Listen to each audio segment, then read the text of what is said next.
Papaano ba kumita ng malaki sa pamimili ng alahas?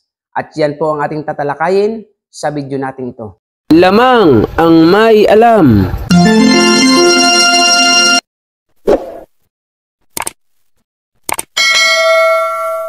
Alahero ang trabaho ko, pagkilatis ng ginto'y eksperto ko.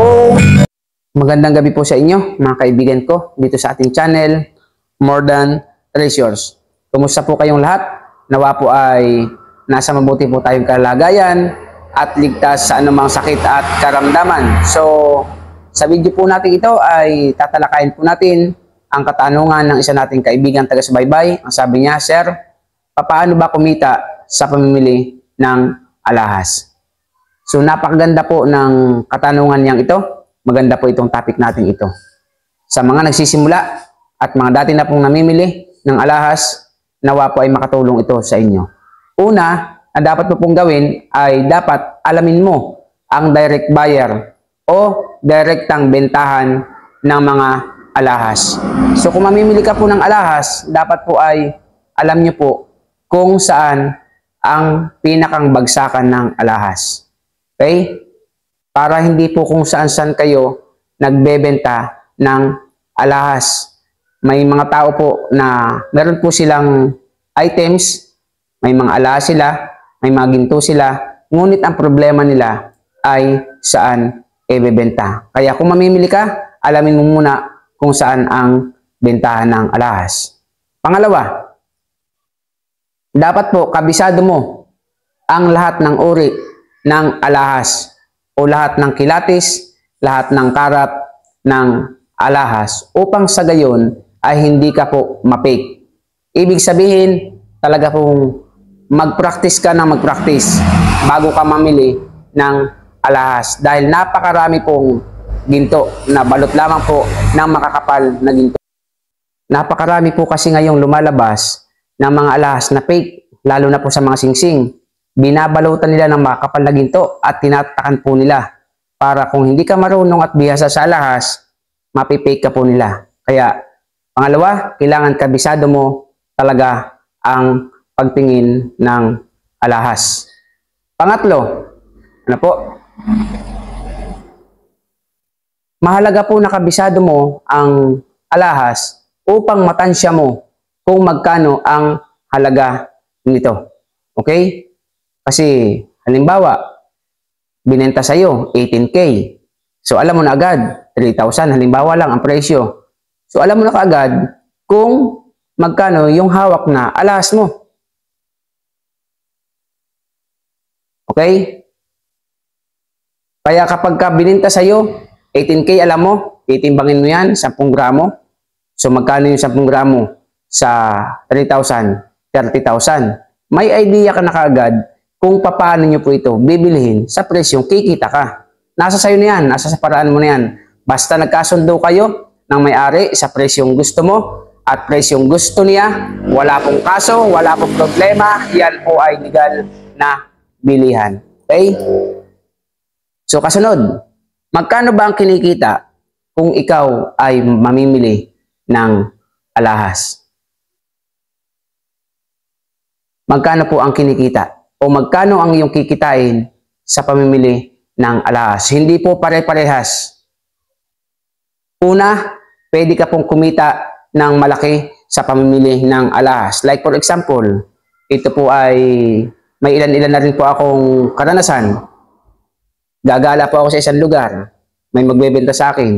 Tignan mo nga itong napulot kong kwintas kung magkano mo mabibili. Okay? Doon na po papasok yung kaalaman mo na kailangan kabisado mo ang karat ng ginto. Titimbangin mo, kabisado mo ang presyo. Para paghawak mo pa lamang is alam mo na kung magkano. Halimbawa, 10 gramong 18K, di 30,000 ang halaga nung ibinibenta sa iyo. At sinabi niya, napulot niya lang. So pag sinabi niyang napulot niya lang, ibig sabihin wala po siyang alam kung magkano ang halaga. So pwede mo po yung presyohan ng kalahati agad. Pag sinabi mong 15,000, ikaw ba naman napulot mo lamang eh. Naglalakad ka lang dyan, namamasada ka ng tricycle, na po, nagko-construction ka, pagpala mo, may gintong napapasama, may mga ganyang kwento po sa mga nagbebenta sa akin. Tapos bibili ng 15,000, hindi mo ba ibebenta? So pag binenta niya po yan, kita ka na kaagad ng kalahati. Doon ka po kikita ng malaki kapag ang may-ari ng alahas ay hindi po marunong or napulot niya lang.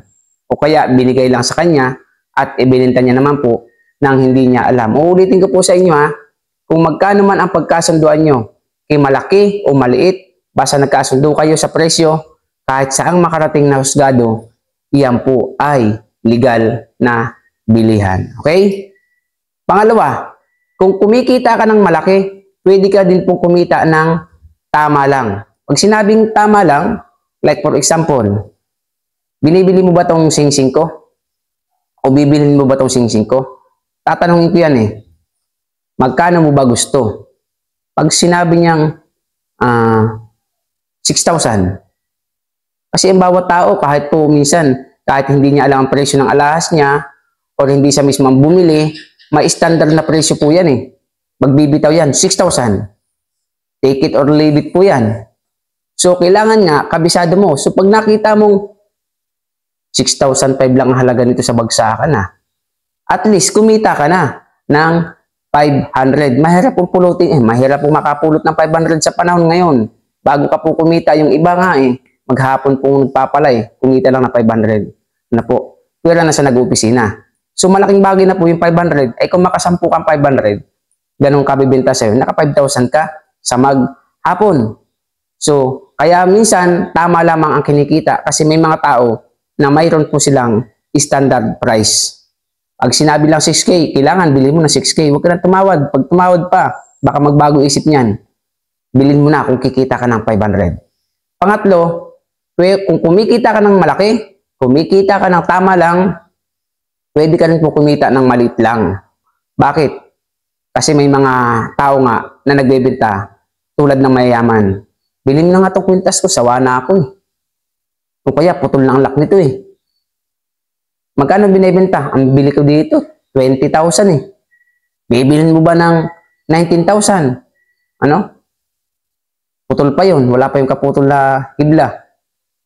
So pagtingin mo naman, 19,000 ang bibitawan mo. Tutubuin mo, 500 lang. Pwede na.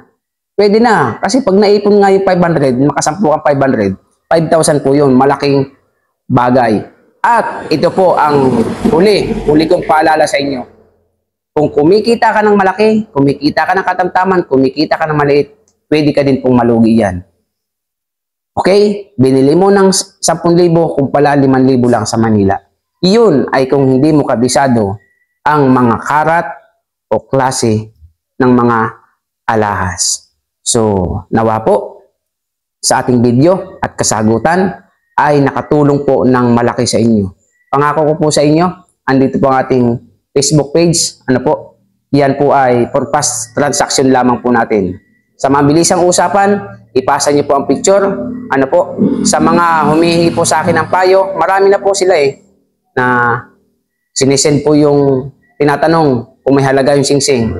Bawat tanong niyo po, isend niyo ang picture. Kailangan yung tatak kitang-kita. So wag niyo na po, kung may problema, wag niyo pong isend ng bumbuo. Yung tatak lang i-close up niyo. Mababasa ko po yan kung original ang tatak or hindi. Nawa po ay nakatulong tayo sa mga baguhan. Kung nagustuhan, pakisubscribe niyo po ang ating channel. Pakihit niyo po notification bell. Lagay niyo po ay all para lagi po kayong update sa mga bago nating videos. At sa mga datihan na, maraming salamat. Paki-like and share po ang ating mga video. Salamat ng marami. See you on my next video. God bless po. Alahero ang trabaho ko. Pagkilatis ng ginto'y eksperto ko. Kung sa mga tatak, ikabisado ko.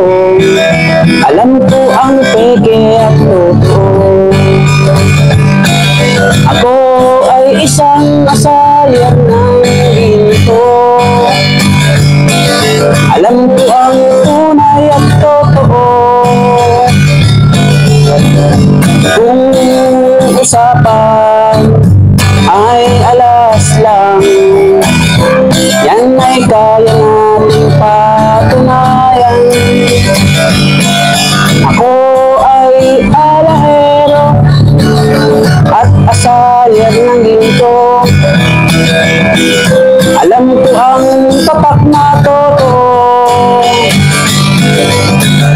walang maitatago sa usapan ay ginto. Pagkat ang alahero'y eksperto sa ginto.